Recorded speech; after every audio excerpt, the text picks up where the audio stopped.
नमस्कारम everyone. Indian polity की complete lecture की series चल रही है जिसमें सारे कॉन्सेप्ट आपको आसानी से समझाया जा रहा है। आज का हमारा टॉपिक है कोऑपरेटिव सोसाइटी।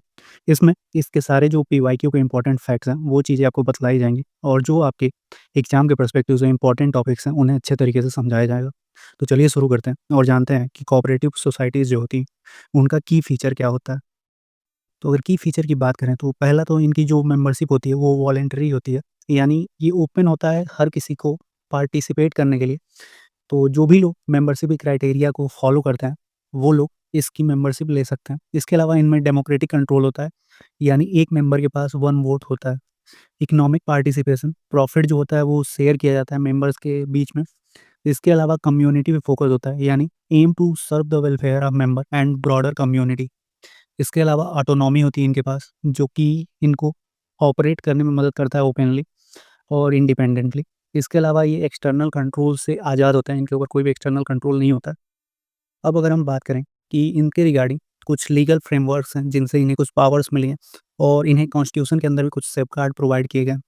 तो उसकी अगर बात करें तो इनको कॉन्स्टिट्यूशनल स्टेटस मिला है 97वें यानी 97th कॉन्स्टिट्यूशनल अमेंडमेंट एक्ट, जो कि 2011 में आया था, जिसमें आर्टिकल 19(1) सी में इनको फंडामेंटल राइट जो हमारा है कि राइट टू फॉर्म कोऑपरेटिव, इसके अंदर लाया गया है। इसके अलावा हमारे कॉन्स्टिट्यूशन के अंदर ये आर्टिकल 43 बी के अंदर पार्ट 4 के अंदर डीपीएसपी में भी शामिल किया गया, जहाँ पे state duty to promote cooperative principles like voluntary formation, democratic control और प्रोफेशनल मैनेजमेंट।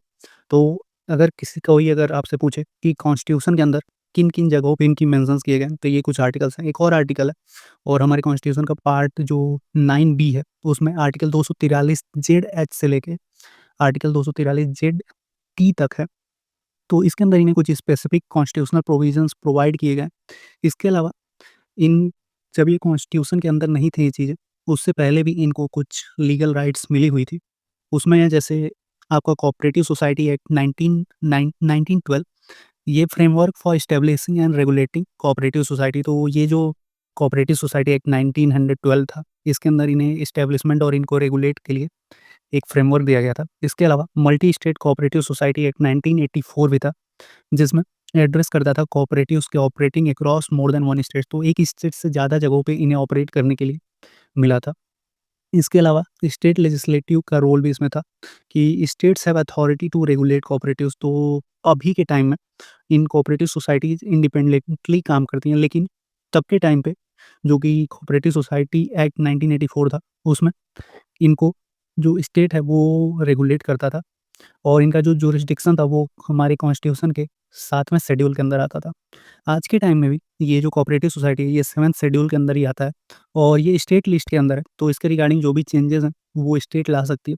एंट्री 32, तो ये एक पीवाईक्यू का इंपॉर्टेंट पॉइंट है, ये याद रखना। बाकी के ऊपर के जो 3 आर्टिकल्स थे, आर्टिकल 19(1) सी, आर्टिकल 43 बी और पार्ट 9 बी के अंदर आर्टिकल 243 जेड एच और आर्टिकल 243 जेड टी, ये आर्टिकल्स इंपॉर्टेंट है, इन्हें याद रखना। सारी चीज़ें आपको याद करने की ज़रूरत नहीं है इस चैप्टर के रिगार्डिंग। और अगर हम बात करें कि इनकी जो टर्म्स और ऑफिस का जो टर्म है वो ऐसा है कि जो बोर्ड है उसका टर्म होता है 5 साल का और इलेक्शन जो है वो टर्म्स एंड होने से पहले हो जाना चाहिए। और यहाँ पे यूजुअली यूपीएससी में कहा जाता है कि जो एक्सट्रीम वर्ड है उन्हें अवॉइड करना, लेकिन यहाँ पे मस्ट दिया हुआ है, तो ये चीज़ें आपको याद रखनी है कि इलेक्शन टर्म्स एंड होने से पहले होगा। तो ऐसे ही कुछ एग्जैक्ट फैक्ट्स उठा के डाल देता है, तो इसके लिए आपको ये इसके लिए तैयार रहना। और यहाँ पे ये भी दिया है कि ये जो बात है ये और हमारी जो आर्टिकल 243 जेड के है इसके अंदर मेंशन है। तो एक और सबसे इम्पोर्टेंट चीज़ है, इसके रिगार्डिंग कुछ कमिटीज़ और उनके रिपोर्ट्स हैं, उन्हें भी आपको याद रखना होगा। तो पहले नंबर पे जो आता है, वो आता है विखे पाटिल कमेटी 2001, जो कि एडवोकेट करता है for the reform of cooperative laws to reduce government control. तो कोऑपरेटिव लॉज जो है, उनमें रिफॉर्म लाने की बात कहते हैं पाटिल साहब, और वो कहते हैं कि गवर्नमेंट का जो कंट्रोल है इनके ऊपर उसे रिड्यूस करने की ज़रूरत है। इसके अलावा यश व्यास कमेटी जो है 2001 से लेके 2004 तक के बीच में, इसमें फ़ोकस किया गया है the need for new legislation for people centering cooperative. तो ये भी बिल्कुल कुछ वैसा ही है और इसमें भी यही कहा गया है कि जो भी इसमें लेजिस्लेशन है वो पीपल सेंट्रिक होना चाहिए, ना कि गवर्नमेंट का कंट्रोल हो इनके ऊपर। तो ये था आपका कोऑपरेटिव सोसाइटी का चैप्टर। इसके बारे में जो इंपॉर्टेंट चीज़ें आपको याद रखने की ज़रूरत है, तो इसकी ऑटोनॉमी के बारे में याद रखना। इसके अलावा ये जो कॉन्स्टिट्यूशनल और लीगल फ्रेमवर्क्स इन्हें प्रोवाइड किए गए, जैसे 97th अमेंडमेंट एक्ट 2011, आर्टिकल्स 3 जो हैं ये याद रखना आप।